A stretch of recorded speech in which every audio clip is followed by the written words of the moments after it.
ಇನ್ನು ಇದಕ್ಕೆ ಸಂಬಂಧಪಟ್ಟಂಗೆ ಮಾಹಿತಿ ಕೊಡಿ ಅಂತ ವರದಿಯನ್ನು ಕೂಡ ಕೇಳಲಾಗಿದೆ. ಇಟ್ಸ್ ವೆರಿ ಇಂಪಾರ್ಟೆಂಟ್ ಸಂಗತಿ, ಯಾಕಂದರೆ ಇದೀಗ ಬಂದಿರುವಂಥ ಸುದ್ದಿ ಇದು.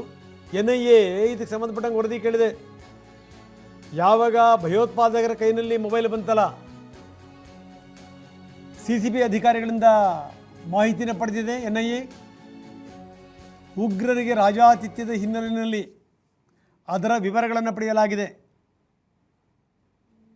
ನಾವು ನೋಡ್ತಾ ಇದ್ದೀವಿ, ಅವನು ಬುಹಾದ್ ಹಮೀದ್ ಶಕೀಲ್ ಮನ್ನಾ ಆರಾಮಾಗಿ ಅವನು ಕಾಫಿ ಕುಡ್ಕೊಂಡು ನೋಡಿ, ಅವನಿಗೆ ಜಡೆ ಹಾಕ್ಬೋದು, ಅಷ್ಟುದ್ದ ಕೂದಲು ಬೆಳೆಸ್ಕೊಂಡು ಅವನಿಗೆ ಕೂಡಿಸಿ ಅವನಿಗೆಲ್ಲ ವ್ಯವಸ್ಥೆ. ಅವನು ಹೊರಗಿದ್ದರೂ ಇದೇ ಕೆಲಸ ಮಾಡ್ತಿದ್ದ, ಒಳಗಡೆ ಇದ್ದರೂ ಇದೇ ಕೆಲಸ ಮಾಡ್ತಾ ಇದ್ದಾನೆ. ಅವರವರು ಕೆಲಸ ಮಾಡಲಿಕ್ಕೆ ಭಾಳ ಈ ವರ್ಕ್ ಫ್ರಮ್ ಹೋಮ್ ಅಂತಾರಲ್ಲ, ಹಂಗೆ ವರ್ಕ್ ಫ್ರಮ್ ಜೈಲ್ ಇದು. ಬರೀ ನಮ್ಮ ಪ್ರತಿನಿಧಿ ಪ್ರಜ್ವಲ್ ಈಗ ನಮ್ಮೊಂದಿಗೆ ಸಂಪರ್ಕದಲ್ಲಿದ್ದಾರೆ. ಪ್ರಜ್ವಲ್, ಭಾಳ ಗಮನಿಸಬೇಕಾದಂಥ ಸಂಗತಿ, ನಾನು ಒಂದು ಮಾತನ್ನು ಹೇಳ್ತಾ ಇದ್ದೆ, ವರ್ಕ್ ಫ್ರಮ್ ಹೋಮ್ ಕೇಳಿದ್ವಿ ನಾವು, ವರ್ಕ್ ಫ್ರಮ್ ಜೈಲನ್ನ ನೋಡ್ತಾ ಇದ್ದೀವಿ. ಅಷ್ಟರ ಮಟ್ಟಿಗೆ ಹೊರಗಡೆ ಏನೇನು ಕೆಲಸ ಮಾಡ್ತಾಯಿದ್ರು ಒಳಗಡೆ ಕೂತೆ ಇವರೆಲ್ಲ ಕೆಲಸ ಮಾಡ್ಬೋದು. ಅದಕ್ಕೆಲ್ಲ ಆಸ್ಪತ್ರೆಗಳನ್ನು ಕೂಡ ವ್ಯವಸ್ಥೆ ಮಾಡಿಕೊಟ್ಟಿದೆ. ಶೇಮ್ ಇದು ಖಂಡಿತವಾಗಲೂ.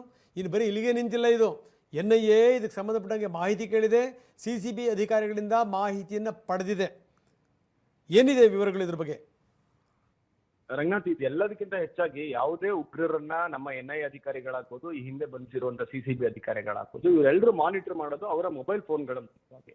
ಅಂದ್ರೆ ಅವರ ಉಗ್ರರು ಏನಿದ್ದಾರೆ ಅವರು ಮೊಬೈಲ್ ಫೋನ್ಗಳ ಮೂಲಕವಾಗಿ ಹೊಸ ಹೊಸ ಯುವಕರನ್ನ ಸಂಪರ್ಕ ಮಾಡಿ, ಅವರ ಬ್ರೈನ್ ವಾಶ್ ಮಾಡಿ, ಅವ್ರನ್ನ ಉಗ್ರ ಕೃತ್ಯಕ್ಕೆ ಕೈ ಜೋಡಿಸುವ ರೀತಿಯಲ್ಲಿ ಅವ್ರನ್ನ ಒಂದು ಮೈಂಡ್ ವಾಶ್ ಅನ್ನ ಮಾಡಿ ಅವ್ರನ್ನ ಕರೆತರ್ತಾರೆ. ಇದೆಲ್ಲ ಮಾಡ್ಲಿಕ್ಕೆ ಅವ್ರಿಗೆ ಬೇಕಿರೋದು ಒಂದು ಮೊಬೈಲ್ ಫೋನು, ಒಂದು ಸಿಮ್ ಕಾರ್ಡು, ಅದಕ್ಕೆ ಬೇಕಿರುವಂತ ಇಂಟರ್ನೆಟ್. ಇದನ್ನ ಹೊರಭಾಗದಲ್ಲಿ ಸಿಗ್ತಾ ಇದೆ, ಇದನ್ನೆಲ್ಲ ಮಾಡ್ತಿದ್ದಾರೆ, ನಮ್ಮವರು ಮೈಂಡ್ ವಾಶ್ ಆಗಿ ಹೋಗ್ತಿದ್ದಾರೆ ನಮ್ಮ ದೇಶದ ಯುವಜನತೆ ಅಂತ ಹೇಳಿ ಪ್ರಮುಖ ಆರೋಪಗಳನ್ನು ಹೊರಸಿನೇ ಇವ್ರನ್ನ ಜೈಲಿಗೆ ಇಡ್ತಾರೆ ಅಧಿಕಾರಿಗಳು.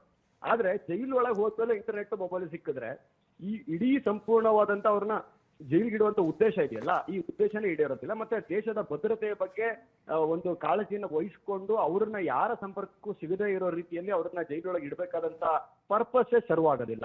ಇದನ್ನ ಪ್ರಮುಖವಾಗಿ ಗಮನಿಸಬೇಕಾದಂತ ವಿಚಾರ. ಮತ್ತೆ ಇನ್ನೊಂದು ವಿಚಾರ ಅಂತಂದ್ರೆ, NIA ಅಧಿಕಾರಿಗಳು ಯಾವಾಗ್ಲೂ ಅಷ್ಟೇ ಯಾವುದೇ ಉಗ್ರರನ್ನ ಬಂಧನ ಮಾಡಿದ ನಂತರವಾಗಿ ಅವರ ಟ್ರಯಲ್ ಆಗಿ ಅವರಿಗೆ ಕನ್ವಿಕ್ಷನ್ ಆದ ಬಳಿಕವೂ ಸಹಿತ ಅವರ ವ್ಯಕ್ತಿತ್ವ ಮತ್ತೆ ಅವರ ಜೈಲಿನಲ್ಲಿ ಯಾರನ್ನಾರೋ ಒಂದಷ್ಟು ಸಂಪರ್ಕದಲ್ಲಿ ಇಟ್ಕೊಂಡು ಅವ್ರನ್ನ ಕನ್ವರ್ಷನ್ ಮಾಡುವಂತ ಪ್ರಯತ್ನಗಳನ್ನ ಮಾಡ್ತಿದ್ದಾರೆ. ಇದೆಲ್ಲದನ್ನು NIA ಅಧಿಕಾರಿಗಳು ಮಾನಿಟರ್ ಮಾಡ್ತಾನೆ ಇರ್ತಾರೆ. It's A day by day process. ಅದೇ ರೀತಿಯಾಗಿ ಈಗ ಹೊರಗೆ ಬಂದಿರುವಂತ ವಿಡಿಯೋಗಳು ಏನಿದ್ದಾವೆ, ಈ ವಿಡಿಯೋಗಳಲ್ಲಿ ಈಗಾಗಲೇ NIA ಇಂದ ಇಂಟ್ರಾಗೇಷನ್ಗೆ ಒಳಗಾಗಿರುವಂತ ಕೆಲ ಉಗ್ರರು ಮೊಬೈಲ್ ಫೋನ್ ಅನ್ನ ಬಳಕೆ ಮಾಡಿರುವಂತ ಕಂಡು ಬಂದಿದೆ. ಈಗ ಪ್ರಕರಣವನ್ನ ದಾಖಲು ಮಾಡಿಕೊಂಡು CCB ಅಧಿಕಾರಿಗಳು ಏನ್ ಇನ್ವೆಸ್ಟಿಗೇಷನ್ ಮಾಡ್ತಿದ್ದಾರೆ, ಇನ್ವೆಸ್ಟಿಗೇಷನ್ ಇದುವರೆಗೆ ಏನೆಲ್ಲ ತನಿಖಾ ಹಂತದಲ್ಲಿ ಅಂಶಗಳು ಸಿಕ್ಕಿದಾವೆ, ಇದ್ರ ಬಗ್ಗೆ ಹೆಚ್ಚುವರಿ ಮಾಹಿತಿಗಳನ್ನ ವಿನಿಮಯ ಮಾಡ್ಕೊಳ್ಳಿಕ್ಕೆ NIA ಅಧಿಕಾರಿಗಳು CCBಗೆ ಭೇಟಿ ಕೊಟ್ಟು ಒಂದಷ್ಟು ಮಾಹಿತಿಗಳನ್ನ ಪಡ್ಕೊಂಡಿದ್ದಾರೆ. ಮುಂದಿನ ಹಂತದಲ್ಲಿ NIA ಅಧಿಕಾರಿಗಳು ಈ ಒಂದು ಕೇಸನ್ನ ಪರ್ಸ್ಯೂ ಮಾಡ್ತಾರೆ, ಇನ್ವೆಸ್ಟಿಗೇಷನ್ ಮಾಡ್ತಾರೆ. ಆದ್ರೆ ಸಂಪೂರ್ಣವಾದಂತ ಪರಪ್ಪನಗರ ಜೈಲಿನ ಕರ್ಮಕಾಂಡವನ್ನ ತನಿಖೆ ಮಾಡ್ತಾರೋ ಇಲ್ವೋ ಅನ್ನೋದು ಸಂಬಂಧಪಟ್ಟಂತ ವಿಚಾರವನ್ನಂತೂ 100%. ಧನ್ಯವಾದ ಮಾಹಿತಿಗೆ.